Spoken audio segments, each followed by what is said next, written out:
नमस्कार, हम आम्रपाली दुबे।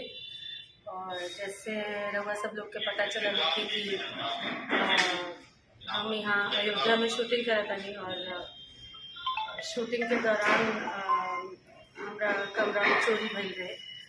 और हमरे मम्मी के तकरीबन 15-17 लाख के गहना और 3 गो बहुत महंगा फ़ोन चोरी भइल रहे होटल रूम से। तो ये बात की जानकारी हमके सवेरे 9 बजे मिलल और 9 बजे ही हम कंप्लेन कैली। जैसे हमार कंप्लेन गई ओकरा बाद 24 घंटा के अंदर चोर लोग कुल पकड़ा गए और सारा सामान वापस आ गई।